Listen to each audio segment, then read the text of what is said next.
dengan berdoa. Oke, siapa yang berani pimpin doa? Abi. Terima kasih ya Abi ya. Oke, anak-anakku sekalian, kita materi sebelumnya belajar tentang analisis dampak lingkungan kan? Kalian masih ingat gak kemarin yang kalian presentasi? Masih kan? Kemarin yang kalian presentasi materi tentang analisis dampak lingkungan itu yang kalian presentasi materinya tentang apa? AMDAL, terus Ibu sempat tentang apa itu artikelnya? Tentang di daerah. Masalah pertambangan kan? Iya kan? Oke. Jadi minggu lalu kita belajar tentang masalah pertambangan yang berkaitan dengan analisis dampak lingkungan. Jadi di sini dari materi yang sebelumnya mengajar kita untuk bagaimana sih mengupayakan agar lingkungan itu bisa terjaga dengan baik, sehingga tidak terjadi hal-hal yang tidak diinginkan seperti kerusakan yang menimbulkan kerugian. Ya, maka dari situ untuk submateri hari ini itu kalian akan belajar tentang pemanfaatan sumber daya alam dengan prinsip-prinsip pembangunan berkelanjutan. Yang kalian adalah generasi muda yang akan menjaga, yang akan melestarikan sumber daya alam yang ada di dunia, khususnya di Indonesia ini. Dari situ, Ibu ingin anak-anakku sekalian, ayolah kita menjaga lingkungan kita dari sekarang. Kapan lagi kalau tidak dari sekarang? Maka dari situ, materi tentang pemanfaatan sumber daya alam ini sangat penting.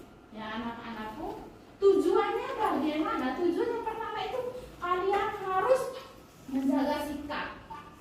Ya, seperti yang Ibu sudah berikan contoh tadi, menjaga sikap, perilakunya kalian, ya, untuk mengajari, untuk belajar berkaitan dengan prinsip-prinsip ini, pemanfaatan SDA.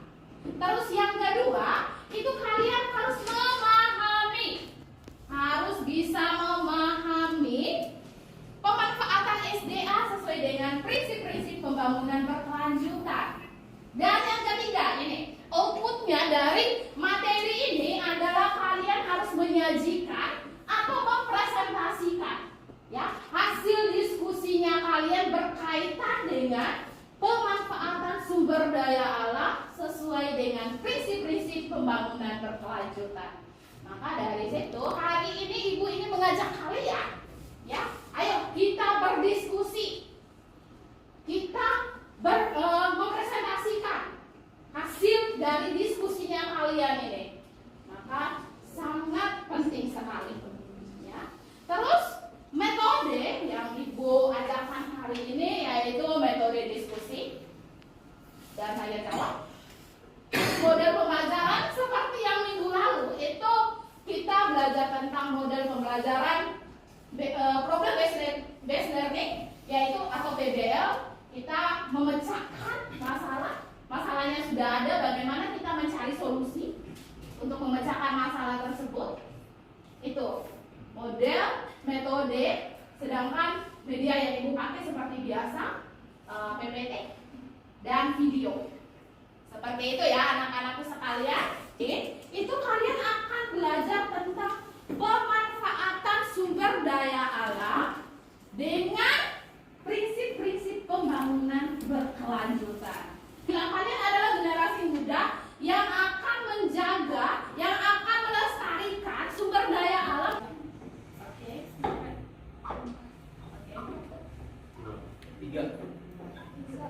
Oke.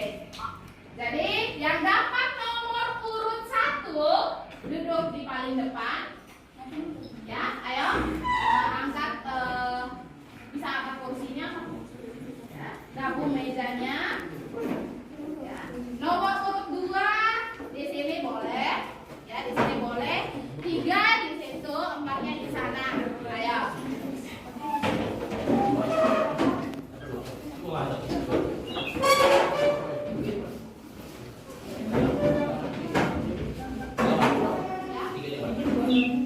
Tiga di sini, 1 di sini.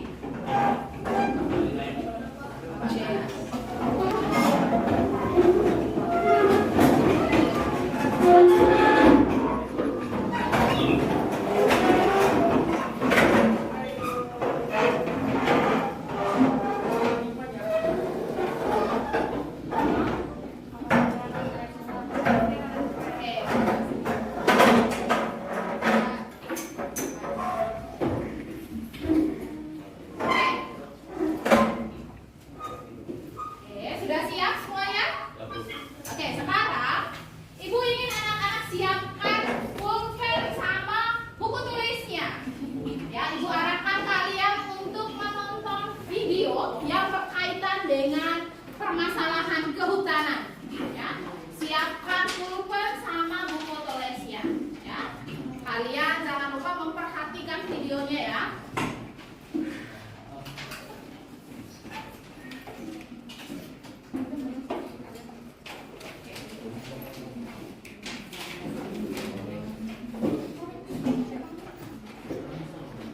Oke. Sudah siap kan?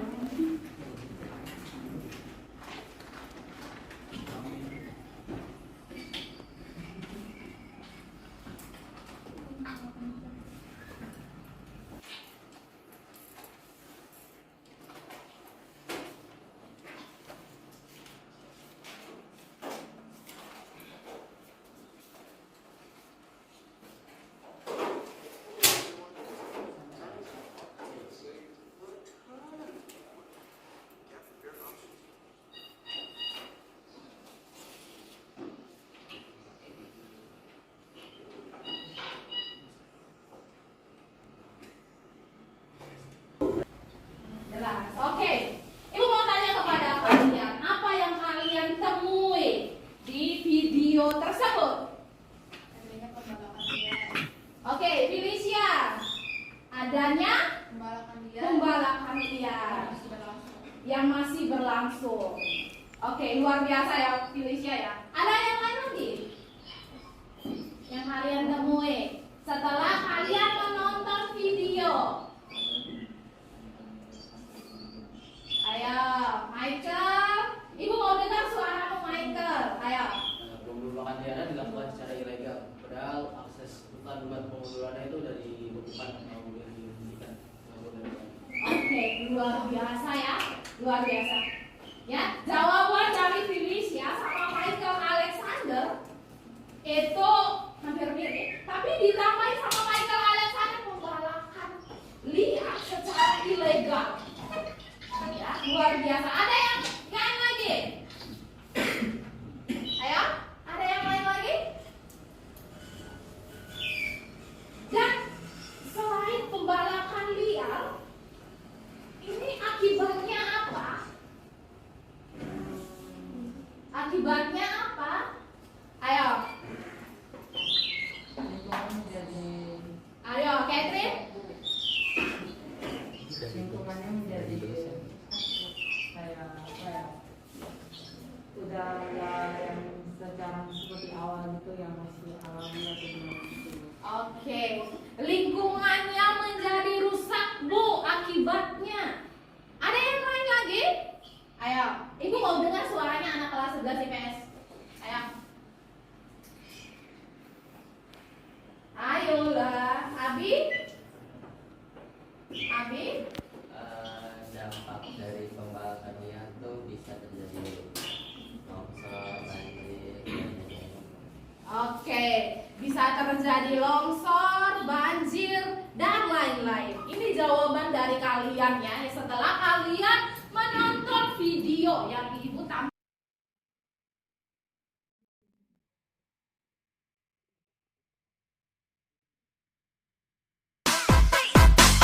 Woi, tetap semangat, tetap fokus. Percaya sama gua, akan selalu ada hasil di balik perjuangan yang diketawain orang-orang.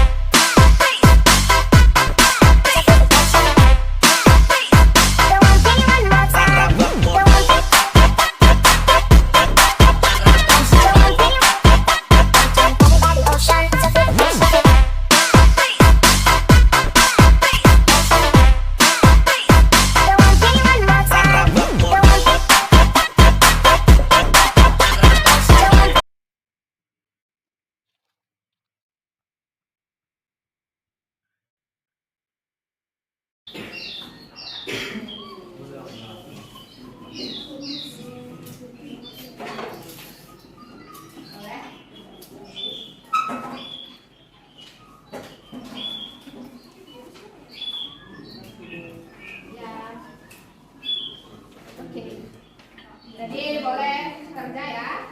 Mulai sekarang Ibu cuma memberikan waktunya 30 menit.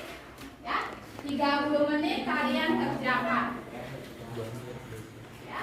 Jadi manfaatkan handphonenya kalian. Di sini Ibu akan menilai sikapnya kalian, keterampilannya kalian. Nanti ada penilaian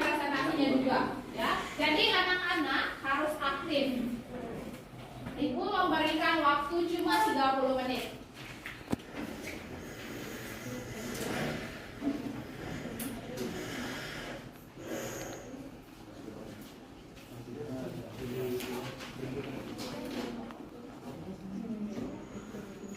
Ada yang ini masih tetap ini berkaitan sama masalah kehutanan.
Ibu Guru, kami pada pagi hari ini akan mempresentasikan hasil kerja kelompok kami yang ada di kertas LKPD ini. Oke, untuk yang nomor 1 itu saya yang akan menjawab. Berdasarkan artikel berita di atas, carilah informasi berkaitan dengan masalah di atas. Apakah permasalahan di atas harus menggunakan prinsip-prinsip pembangunan berkelanjutan? Jawaban saya berdasarkan informasi yang diberikan, masalah pembalakan liar menjadi tantangan utama yang dihadapi oleh Kementerian Lingkungan Hidup dan Kehutanan. Dalam mengatasi permasalahan ini, penerapan prinsip-prinsip pembangunan berkelanjutan dapat menjadi pendekatan yang relevan. Prinsip-prinsip tersebut mencakup keberlanjutan ekologi, sosial, dan ekonomi. Dengan memastikan kelestarian ekosistem hutan, melibatkan masyarakat lokal dan mengembangkan kebijakan ekonomi yang berkelanjutan, dapat membantu menangani akar permasalahan pembalakan liar secara holistik. Carilah informasi berkaitan dengan artikel di atas dan apa dampak perubahan terhadap lingkungan. Dampak negatif pengelolaan dan eksploitasi hutan yang tidak ramah lingkungan akan menyebabkan berbagai bencana alam seperti banjir bandang, longsor, kebakaran hutan, dan kekeringan serta hilangnya keanekaragaman hayati. Untuk yang nomor 3 akan dijawab oleh Hansen. Apa dampak dari pembalakan liar? Peningkatan permintaan untuk produk kayu, kertas, dan derivatif termasuk kemasan. Pembalakan liar juga dapat terjadi ketika hutan ditebang untuk perkebunan seperti kelapa sawit, tapi tidak semua pemindahan kayu atau pembakaran adalah karena perdagangan. Yang kedua, apakah perlu melakukan prinsip-prinsip pembangunan berkelanjutan? Pertama, mengurangi eksploitasi berlebihan terhadap alam yang berisiko merusak lingkungan secara luas dan masif. Kedua, menggunakan sumber daya alam sesuai dengan mendukung lingkungan guna meminimalkan dampak kerusakan lingkungan yang mungkin terjadi. Yang ketiga, pengolahan sumber daya alam berdasarkan prinsip ekofisiensi atau mengelola sumber daya alam dengan biaya yang murah dan meminimalkan dampak negatif terhadap lingkungan.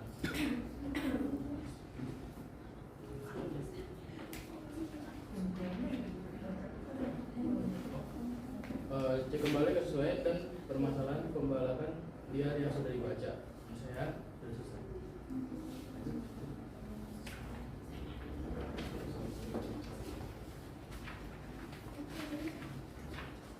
Untuk nomor 4 akan selanjutnya dibaca oleh Happy. Dan penyemprotan ini diharapkan dapat menulis kembali konsep dari pertemuan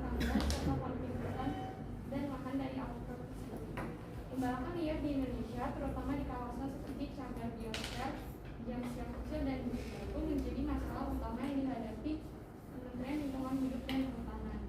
Meskipun ditangani secara aktif, penegakan hukum menghadapi kendala dalam prosesnya. Konflik hutan dan lahan juga terkait dengan aktivitas ilegal ini memerlukan penyelesaian yang melibatkan berbagai pemangku kepentingan terkait. Pertama, faktor penyebab. Faktor penyebabnya satu, keterbatasan penegakan hukum. Kedua, tingginya permintaan kayu. Tiga, kelompok atau individu tanpa izin resmi yang terlibat dalam kegiatan penanggalan tak terkontrol.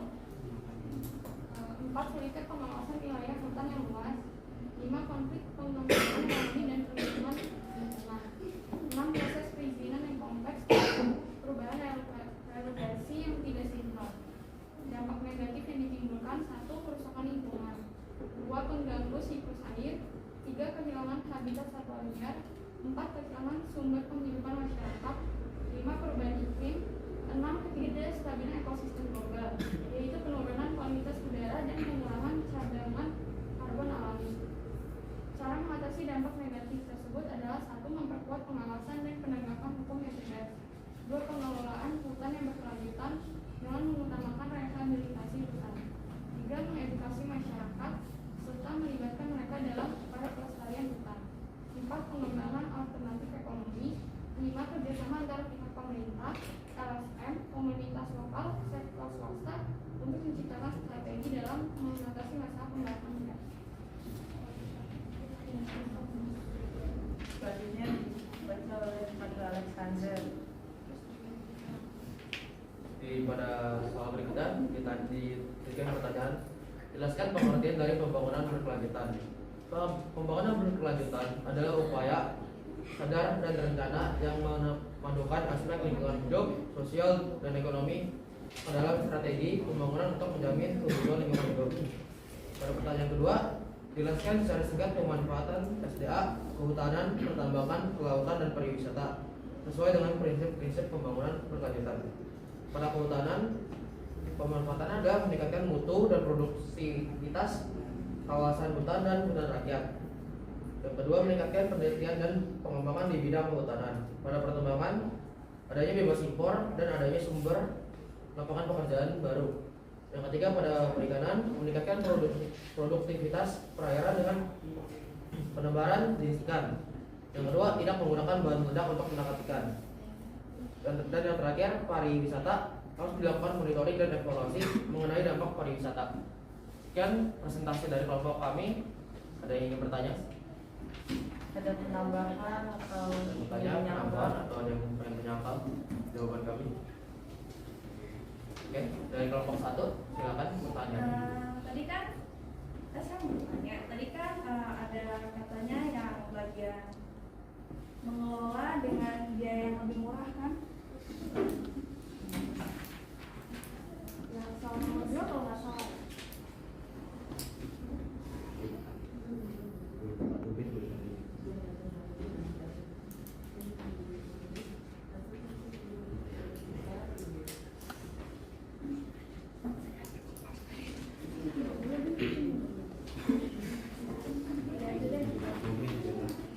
Yang nomor 2, coba boleh tolong ulangin nggak cerita informasi berkaitan dengan artikel luar?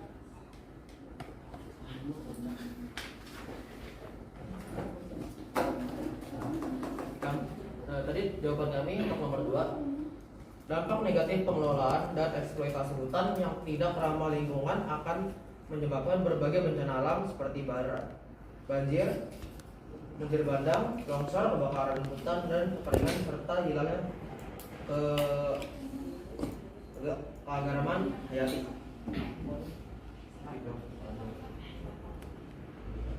tidak ada biaya-biaya murah, Bang.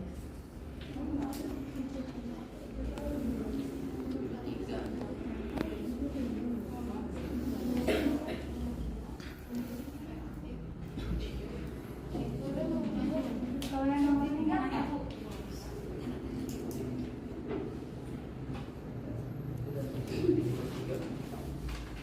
Nomor 3 itu dampak dari pembalakan liar, peningkatan permintaan untuk produksi kayu, kertas, dan derivatif termasuk derivatif termasuk kemasan. Pokoknya itu penyebab.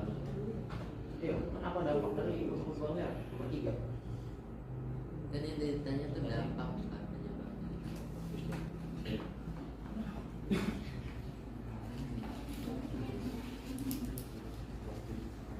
Silakan Pak, apakah kayak yang udah jawab?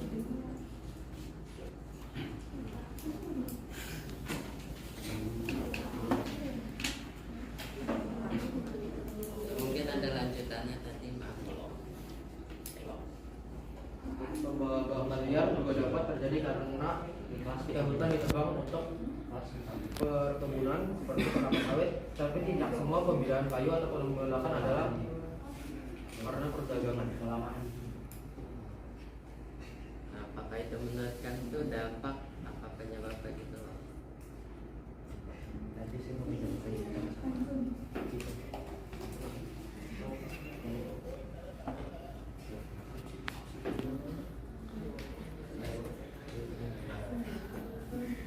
gimana dari Hasan yang menjawab? Gimana tadi pertanyaannya? Itu pada dampak dari pembakaran liar.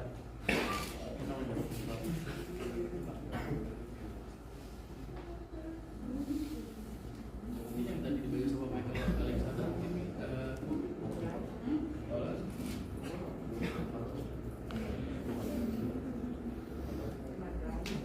peningkatan permintaan untuk produk kayu, kertas dan derivatif sudah banyak termasuk kemasan pembalakan yang Suaranya aduh akan mengakibatkan banyak terjadi bencana-bencana alam seperti banjir, tanah longsor, erosi dan lain sebagainya. Oke. Tanya ke Abi. Apakah ada pertanyaan lain dari kelompok lain? Oke. Kelompok 3, kelompok 4. Menurut kalian ya, bagaimana masyarakat dapat berperan aktif dalam melawan pembalakan liar? Menurut kami itu masyarakat harus mulai memperhatikan apakah pembalakan liar itu dilakukan secara ilegal atau legal. Jika ilegal harus segera dilaporkan kepada pihak berwajib. Jika legal masyarakat harus memberitahu. Jadi kayak itu tuh hutannya tuh setelah dibakar harus direboisasi lagi biar tetap terjaga ekosistem lingkungannya.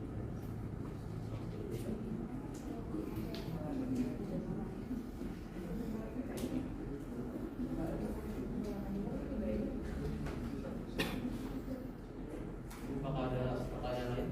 Kalau sudah jelas jawabannya. Ya udah kasih. Jika tidak ada lagi, kami Apakah ada menutup. pertanyaan lain? Ada yang punya jawaban yang lain gitu. Ayo. Siapa tahu ada penambahan jawaban dari kelompok 1, 2, dan 4. Pilih pengen nanya lagi, Pilih. Oke. Ayo, ayo, nggak apa-apa. Unek-uneknya dikeluarkan dari Oke, sini. pertanyaan terakhir dari Felicia. Terakhir. Yes. Kira-kira kalau buat orang yang melakukan pembalakan liar ilegal itu, pembalakan liar secara ilegal itu, konsekuensinya apa sih? Konsekuensi terberatnya itu konsekuensi mereka melakukan itu apa?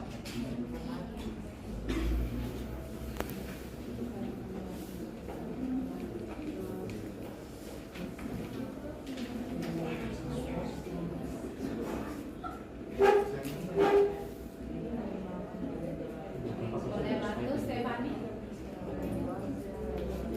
Ini berkaitan dengan peraturan perundang-undangan ya.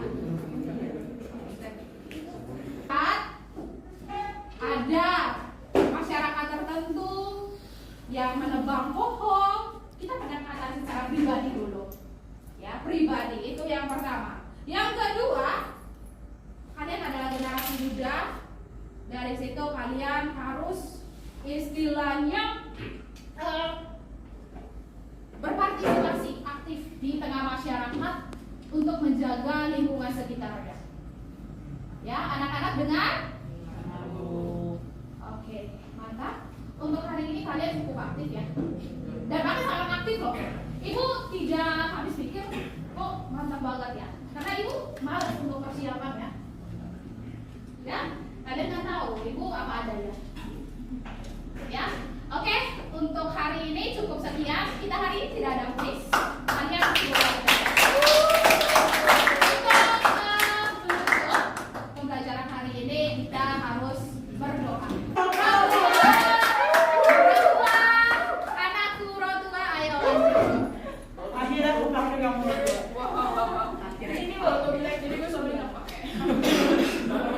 Setiap minggu kepake kak. Betul sih, gak salah. Ya, pakai kasar ya. Kita lihat doa di sini. Mari kita bersatu dalam doa.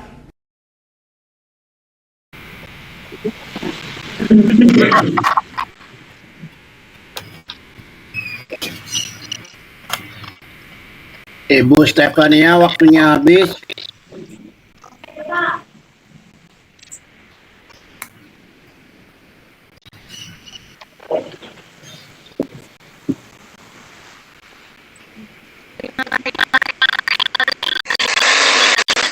Ya Ibu, kami ke Ibu Rinrin. Ya, teruskan saja, lanjutkan. Lanjutkan, ya, terima kasih. Nah, kami live dulu ya. Ayo, jangan kita ke Bu Rinrin. Baik Pak, kita live dulu. Terima kasih.